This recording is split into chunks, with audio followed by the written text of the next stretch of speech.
O Rig falou uma coisa interessante. Ele disse, olha, o empreendedorismo do MBL é algo que me estimula. Porque ele está vendo o quanto a gente está se esforçando para montar as coisas, fazer as coisas. E tá rolando. Isso é um fato. Isso é um fato. E assim, isso dá muito trabalho. E é muito injusto. Assim, eu sinto a injustiça.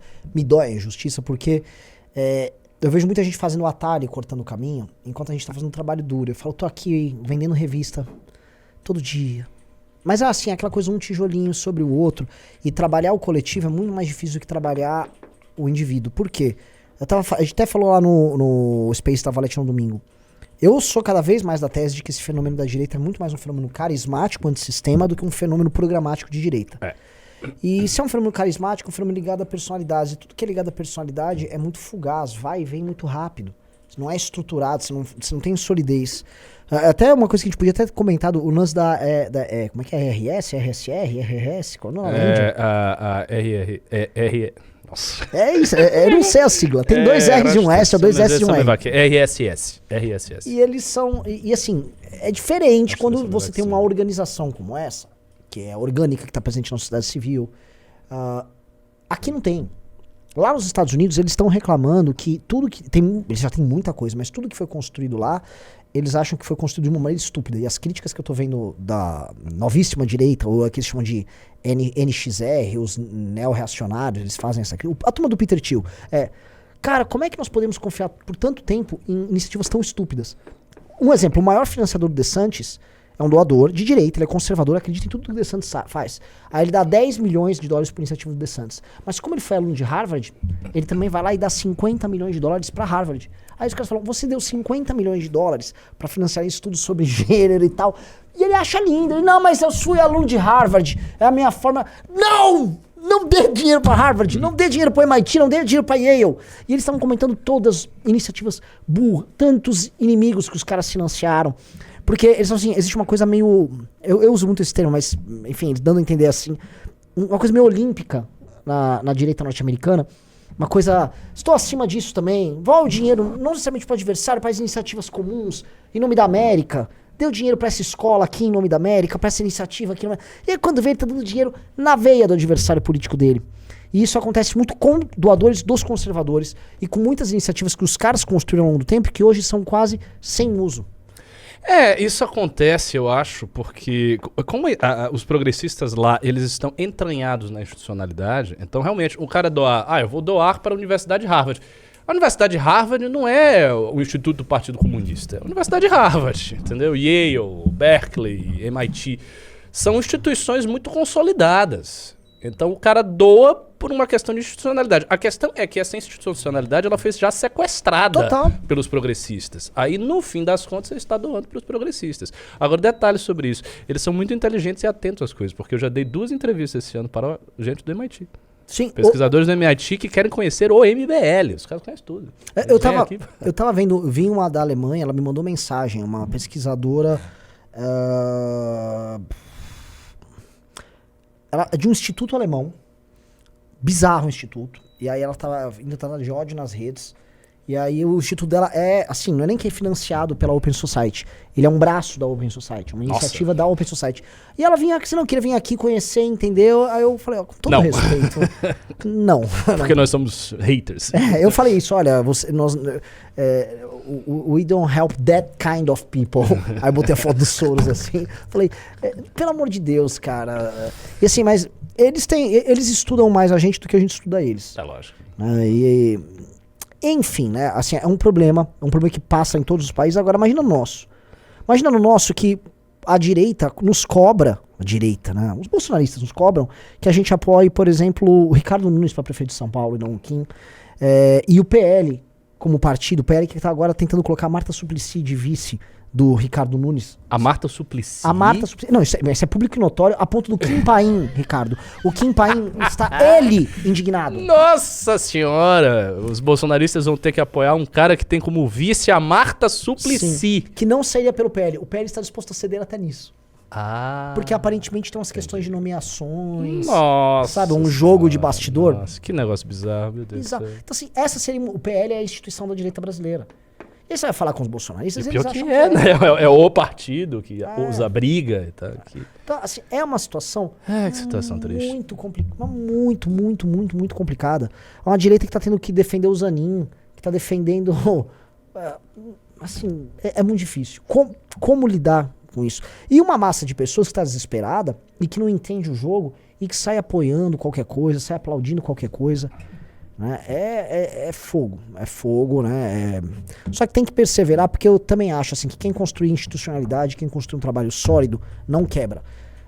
Foi com você que eu estava comentando, acho que foi, que tudo que envolva o processo de impeachment da Dilma, todos os atores envolvidos foram destruídos com exceção do MBL. Sim. Vem pra rua, não existe mais. Revoltados Online ficou louco, não existe mais. Carla Zambelli vai perder o mandato. Joyce Hasselman desapareceu, tá indo fazer OnlyFans. Janaína Pascoal, né, perdeu a eleição, perdeu o cargo, a posição na CNN. Jair Bolsonaro vai ser preso e perdeu a eleição. Lava Jato, Moro tá pra perder o mandato, Dallagnol já perdeu o mandato, Lava Jato acabou. Existem notícias sobre... Estão cercando o Moro agora? Não, estão cercando. Assim que o cerco tá rolando, tá lá. Assim, mas tem avanço que você sabe? Tem notícias internas dando conta de que o cerco vai chegar lá. Deus. Que mais? Eita, isso é muito ruim. Assim, o que restou, assim, na prática, o que restou foi o próprio MBL. Por decisões que o MBL tomou no caminho e por diferente de várias aventuras individuais, o MBL ter se mantido como bloco, como instituição. Então, tá sobrando a gente só. Esse tipo de coisa que me faz ter insônia. Sabe por quê? Porque o que eu falei aqui várias vezes no News. Eu vejo que eles estão fazendo um cerco ao MBL. A ideia de ver todo mundo caindo que está ao redor do nosso campo me atemoriza muito, porque parece que se está se montando um cerco. Você está aqui... Mas não é contra a gente. Agora! Não. Veja, você colocar com um cerco contra o MBL, parece que esses caras estavam todos com uma muralha nossa. É um cerco ao nosso campo e eles vão buscar a gente em algum momento. Mas é isso que eu tô falando. Eu acho assim, existem prioridades nesse processo. Sim. Então, por exemplo, o PT... tem a prioridade. Bolsonaro. Bolsonaro já foi inelegível, já se tornou inelegível, e agora tá para ser preso. Ou seja, o cara tá sendo liquidado. Os caras grandes do bolsonarismo também estão sendo liquidados e também estão sendo perseguidos. Quer dizer, o sistema eleitoral começa a apertar esses caras todos. Isso a gente tá vendo. Aí o Deltan perdeu o mandato. O Moro, você falou que tem notícias de que Sim. o processo dele tá avançando, ou seja, eles querem tirar o mandato do Moro senador. Aí, por exemplo, a Jovem Pan. A Jovem Pan está sob ataque. Então a Jovem Pan, que é a grande emissora da direita, a única emissora da direita, está sob um ferrenho ataque, Sleep Giant, um monte de gente, você falou influenciadores de esquerda agora. Ou seja, o que eles querem fazer com a Jovem Pan? Eles querem quebrar a Jovem Pan. Eles querem quebrar financeiramente a Jovem Pan ou forçar a Jovem Pan a simplesmente tomar posições que não sejam direita. Na CNN, eu vi que algumas pessoas foram demitidas. Sim. Eu acho que eram todas pessoas mais à direita que foram demitidas? Pessoas mais à direita, pessoas que foram contratadas recentemente para dar um tom mais à direita. Porque a CNN tá perdendo na audiência na casa de 3-1 e 5-1 para Jovem Pan e Globo News. E eles também têm que pagar uma taxa para utilizar a marca CNN que é estrondosa, muito alta, e que eles não têm condição de manter. Estão mencionando que eles mudariam o nome para Itatiaia News ou Itatiaia TV. Nossa, seria muito feio. Seria ligada à rádio Itatiaia, que é uma rádio grande de Belo Horizonte, que o cara da MRV, que é de Minas, utilizaria, que é uma marca grande em Minas. Mas assim, você fazer, olha, estamos aqui no plantão Itatiaia, não é exatamente, vamos dizer assim, né, o branding que você vai ter para dominar o mercado. E eles vão ter que fazer um downsize. Já tá vendo que não valeu a pena montar a operação da CNN. E aí eles estão demitindo a galera. Então já caiu a Janaína, caiu o Felipe Moura Brasil, eles tinham derrubado. Eles fizeram agora, eles fizeram uma onda de eles demitiram uns 4, 5 agora de uma vez só. Então a CNN vai pro saco. O que tá rolando é isso, Mas eles estão pegando coisa a coisa. Sim. Mas, tipo, tá tirando aqui e tal. Aí tem Mas no Jovem caso, Pan, gente... É que assim, o que tem em comum com todo mundo que tá se ferrando? Tem dois caminhos da galera que tá se ferrando. Um é o caminho dos bolsonaristas que participaram da farra maluca do bolsonarismo. E o outro é o caminho da revanche contra a Lava Jato. Uhum. A gente não tá incluso em um dos dois, porque nós não éramos procuradores da Lava Jato. Sim. E nós não éramos da turma que ficou lá, né, falando que a urna não funciona, que essa galera foi caindo com o tempo. Havia, porém, os projetos individuais. Aí a gente pega a Helena Pascoal, Joyce Hasselman. Essas foram morrendo por inanição. Em algum momento, cai. Então assim, todo mundo tentou projetos... Isso, todo mundo tentou os projetos individuais. Olavo, morreu. Não tem a ver, mas morreu, né? E o olavismo como um todo também meio que foi pro buraco. Então quando você vai juntando todo o pacote daquilo que começou em 14, 15, 16, tá restando só o MBL. E isso é um pouco assustador. Tá restando só o MBL na direita e me preocupa porque o MBL não tem por parte da própria direita o reconhecimento do trabalho que teve, porque essas pessoas ainda estão inebriadas com as loucuras destes outros que estão sendo derrubados. E mais, eles acham que a verdadeira luta é a defesa dos que estão sendo derrubados. Nem tanto dos que estão sendo derrubados de forma injusta, como é o caso do Deltan e do Moro, mas sim dos que estão sendo derrubados, de maneira que você possa falar, pô, às vezes esse aqui até tem justificativa, aquele ali, né? Por exemplo, tem os caras solidários aí o próprio Bolsonaro, a família dele, tô falando aí os influenciadores dele que caíram. Essas pessoas acham que essa é a luta. E na mente dessas pessoas tá entronizada a ideia de que esta é a grande luta. O sistema contra os que lutavam contra o sistema. Então, é um problemaço. Assim, isso é um problema muito grande, porque as pessoas não estão nem com um entendimento do que precisa ser feito depois ou do que sobrou do exército deles. E essas pessoas vão se apegar ao quê? A micro-influenciadores que vão grudar nessa massa falida e vão ficar pegando espólios da massa falida, e aí vão despontar e vão cair, que é o que eu acho que vai acontecer. Vão despontar com um pedaço da massa falida e vão cair. E aí você vai ter um monte de iniciativa fazendo isso. Um monte de iniciativa fazendo isso. Desponta com o espólio, pega um pedaço de espólio, aquilo vai despencar porque não tem mais substância. Essas coisas que os caras estão fazendo não tem substância nenhuma. E assim, a gente tem 4 anos pela frente, né? Nós estamos falando de um cenário de terra quase arrasada em 7 meses de governo. Isso não é nada. Tem mais 4 longos anos pela frente. Então esse processo ele pode continuar assim, indefinidamente. E o PT não está entregando crise. Então como o PT não está entregando crise, não tem nem aquele momento de dizer, não, agora o PT vai ser sacudido e tal. Não está sacudido. A situação é, o PT está bem estabelecido, a direita está numa posição fragilizada, muito vulnerável. A gente está tocando nosso trabalho, cresce, aumenta, tudo no MBL está funcionando. Esse é um ano maravilhoso para o movimento. Mas é o que eu estou dizendo, não é que, quando eu falo do cerco, não é que eles estão olhando, vamos fazer um cerco para o MBL. Não é isso.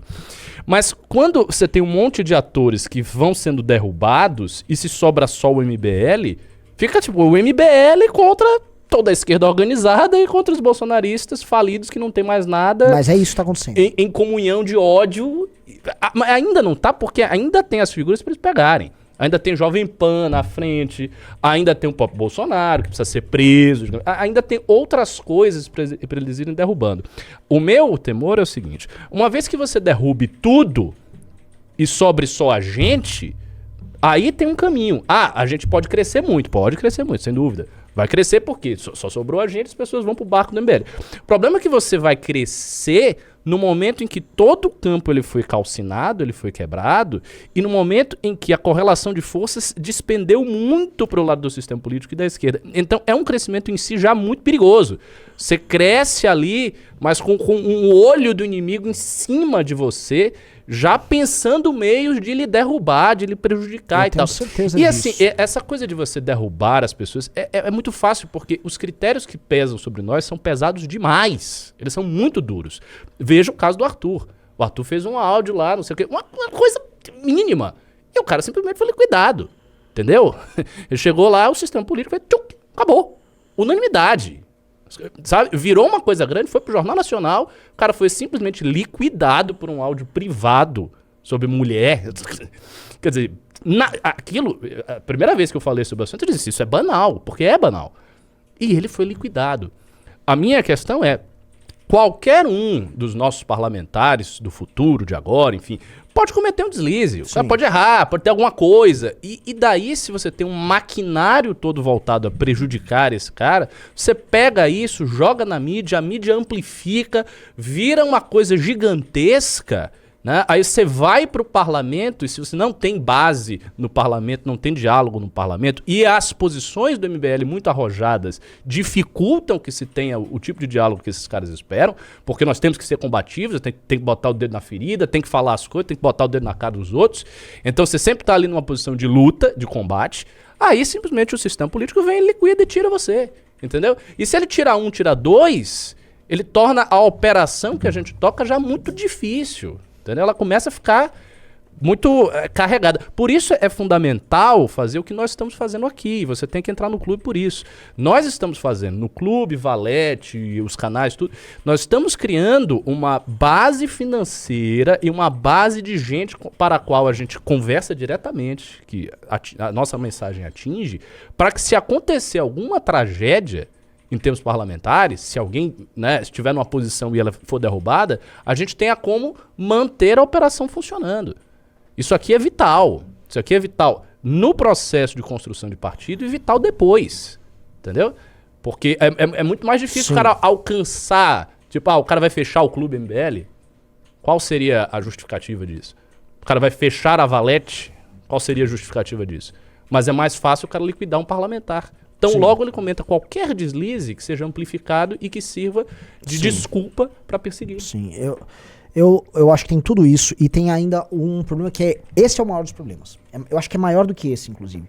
Porque há também uma questão de correlação de força, mas essa correlação de força, ela foi quebrada, eu já comentei isso com você, por aquilo que eu acho que é a grande ilusão do carisma bolsonarista, que é você pegar a energia das pessoas e dispersar ela com imbecilidade. Por exemplo, quando havia Lava Jato e a energia das pessoas validando a Lava Jato era um ariete contra os caras. Tum, tum, batendo na porta dos caras. Aquilo era muito poderoso. E assim, havia o roubo, os caras roubaram, e havia pessoas na rua pressionando pra aquela operação continuar andando. Então o Otávio falava, gente, se eu fizer qualquer coisa, se for tentar prender o Moro aqui amanhã, vai ter 1 milhão de pessoas na rua. Exatamente. Então não dá. Agora, quando a coisa virou, o Bolsonaro descobriu um remédio novo. Todo apoio ao Bolsonaro. Eu autorizo. O argumento utilizado é um argumento que facilita a ação do sistema. 2, você está apoiando um governo, e governos são falhos, governos nunca estão com... Tirando assim alguns governos do Lula e da Dilma há muito tempo, 70% e 80% de aprovação, é difícil você ter. O Lula mesmo não consegue isso hoje. O Brasil polarizou, então você não vai ter isso. E essa energia cívica foi, assim...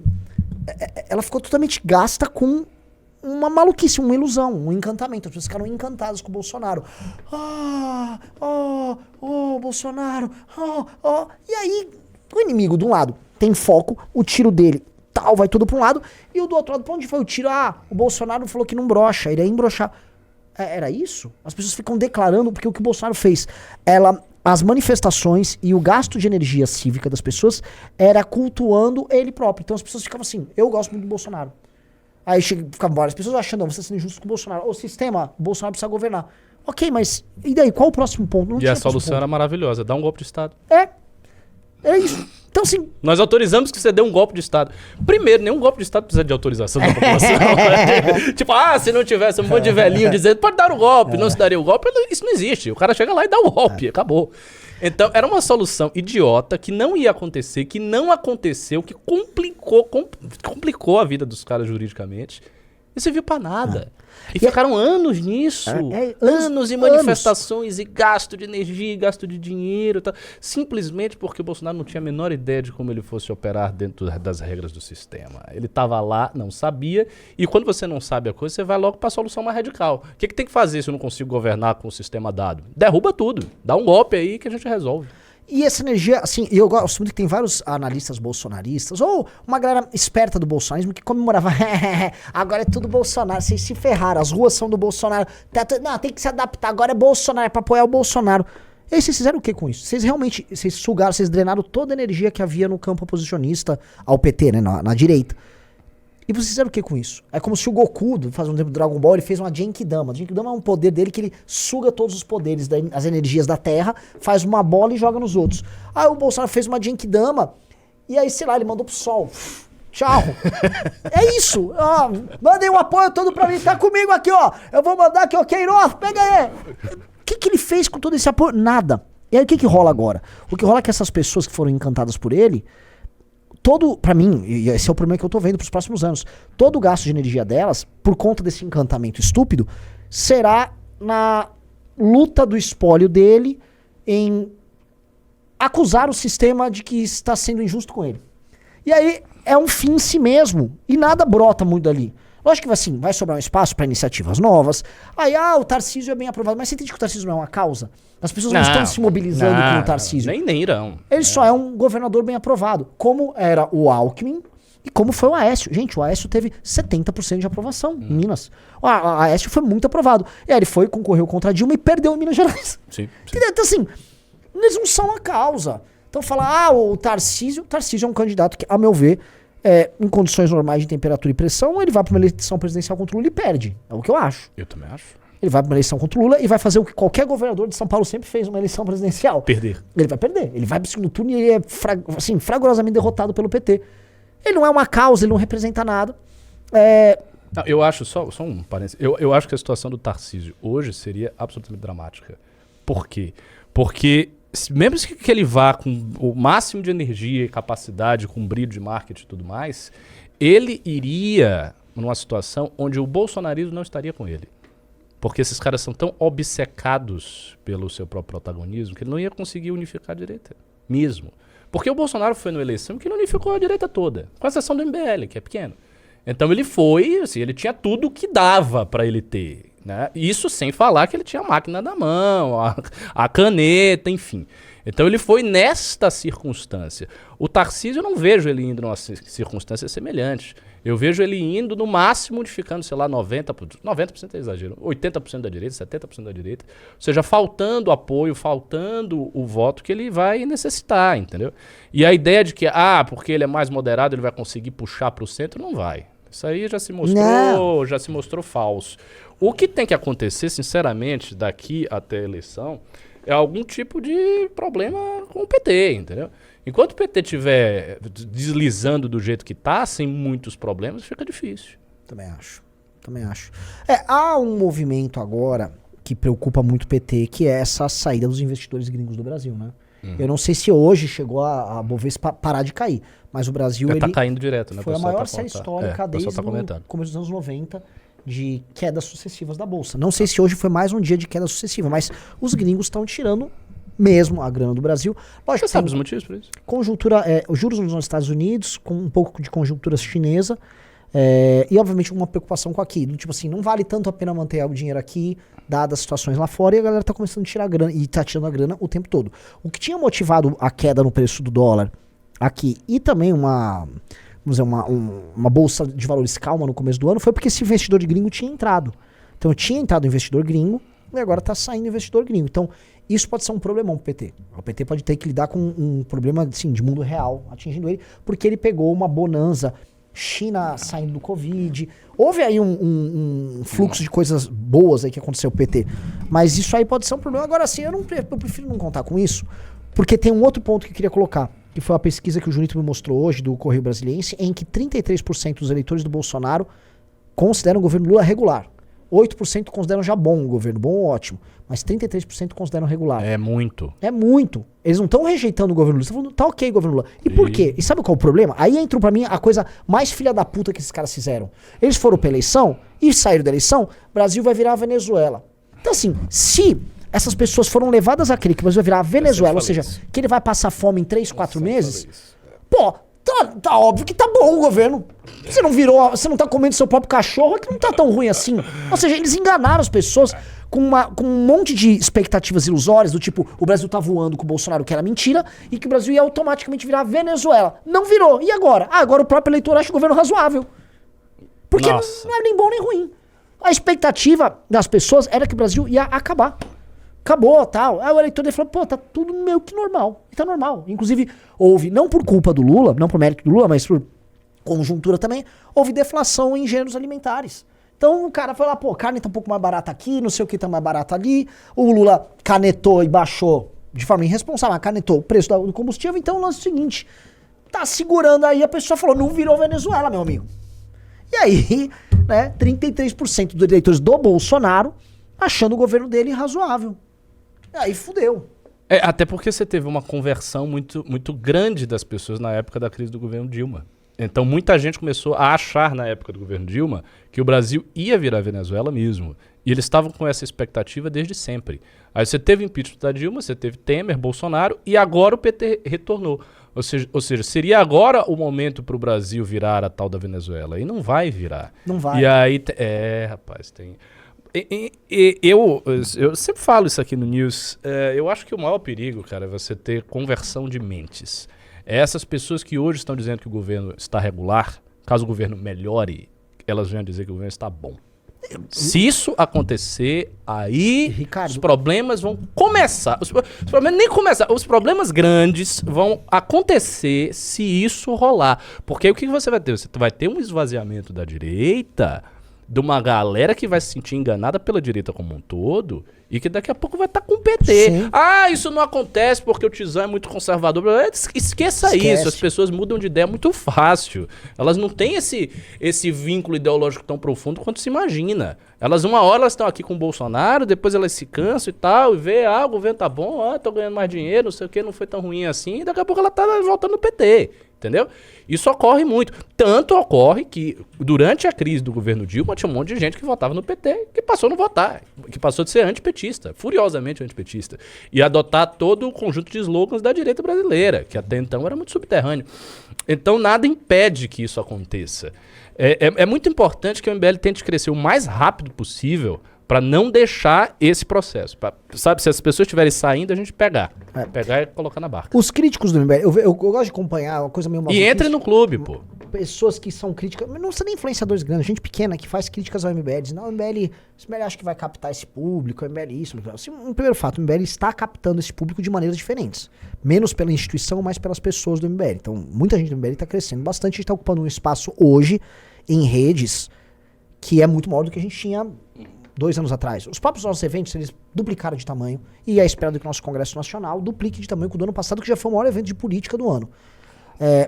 Mas isso é o suficiente? Não está muito longe do suficiente, porque o MBL não tem a figura carismática que gere esse efeito. Só que eu olhando hoje o quão incipiente está a direita, nem sei se a gente deveria ter essa figura agora. Eu nem acho que a gente tem, porque assim, é gastar uma figura carismática com nada. Esse é o lance que me preocupa. Se a direita tivesse um cara sério e carismático, mesmo ele não conseguiria fazer o que precisa ser feito. Não, porque é muito estruturado, precisa estar. Você precisa estar. Não há um partido para a direita, não há parlamentar, não há gente pronta para ser parlamentar em quantidade suficiente, não há gente pronta para formular políticas públicas, não há estudos prontos, não há intelectual, não há livro publicado. Não tem nada. Isso Você aqui tava comemorando. É um trabalho de zero. É um trabalho de zero. Você tava comemorando assim, pô, tem alguns youtubers que estão fazendo um trabalho bom. E tem uma revista. E tem uma revista. Não são 20 revistas, é uma, essa aqui. E tipo assim, essa revista, deixa eu explicar um negócio. Essa revista, nós estamos aprendendo a fazer uma revista. Nós nunca publicamos uma revista na vida. Então a gente, como é que faz uma revista? Sei lá, vamos começar. E tá dando certo, os colunistas são bons demais. Aí a gente tá fazendo assim, por exemplo, coisas que eu olho que fazem muita diferença. O MBL montou hoje uma rede informal já de intelectuais que estão produzindo conteúdo e tal. Beleza. Não é que eles são nossos. Por exemplo, o Paulo Cruz não é do MBL. O Paulo Cruz tá no Flow News, até concorre com a gente no horário. E o Paulo Cruz é sensacional. Agora ele escreve pra gente. Há uma relação civilizada já entre essas pessoas, uma relação de troca, de curiosidade. Tá tendo também, que é uma coisa que já rolou antes, um convívio civilizado entre vários formadores de opinião dessa direita não bolsonarista. Então, o Nando Moura, o Petri, que é um humorista, a turma do humor, o André Guedes, o Brigadeiro, o Rox, toda uma turma hoje convive de forma civilizada. Antigamente todo mundo ficava assim, mano, um esfaqueando o outro, pá. Acabou o mundo robesiano dessa direita aí, né? Tá, a coisa acalmou e já há uma turma civilizada. E eu acho que só o fato de você ter um bloco civilizado que não fica se matando e que tá começando a se organizar, isso gera uma espécie de um colchão que vai amortecendo ataques, por enquanto, midiáticos e ideológicos dessas outras franjas do bolsonarismo. A gente hoje é impermeável ao ataque desses caras. Não acontece nada. O problema é o que você falou, que é o ataque institucional vindo da esquerda, vindo de tribunais, esse tipo de coisa. Que aí, assim, a gente tem que correr pelo certo o tempo todo e saber que ainda assim vão fazer você virar errado. É isso. Mas, assim, não há outro caminho. Né? Realmente, eu também olho um aspecto. Vou dar um exemplo: o Brasil Paralelo. O Brasil Paralelo, se vocês olharem aí, participou da difusão de maluquices das mais diversas. Mas não vão, por enquanto não vão derrubar, não me parece que vão derrubar um Brasil Paralelo. A gente tá muito longe de ter feito coisas lá Brasil Paralelo.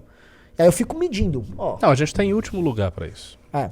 Digamos assim, pra chegar na gente tem que ter já chegado em todo mundo. Esse é o ponto, né? Mas, assim, de qualquer maneira, eles estão chegando. E nós estamos falando de menos de um ano de governo. E eles estão chegando. Eu acho que depois do Bolsonaro, a grande vedete é a Jovem Pan. Eu acredito que o PT e a esquerda organizada vai colocar todas as forças, muito mais do que está, em cima da Jovem Pan. Porque a Jovem Pan é muito grande. Ela é uma emissora de fato. Ela disputa em número de Ibope, entendeu? Não é um canal do YouTube. Sim. Então, assim, quebrar a Jovem Pan ou fazer com que a Jovem Pan seja forçada a mudar o discurso e vá para um discurso institucional fraco e tal, é fundamental para o PT. Você está cortando o principal megafone da direita brasileira. O principal megafone da direita brasileira é a Jovem Pan. Todo mundo sabe disso. Então eu acho que assim vai intensificar muito a propaganda contra eles. Fala pessoal, o negócio é o seguinte, é fundamental que você se inscreva no Clube MBL para receber os bastidores de Brasília antes dos veículos de imprensa. Você vai saber o que acontece no judiciário, no executivo, no legislativo, antes de qualquer pessoa, e vai ter acesso a todos os nossos documentários, mini documentários e votações internas do MBL. É só clicar aqui no link que você vai conseguir assinar.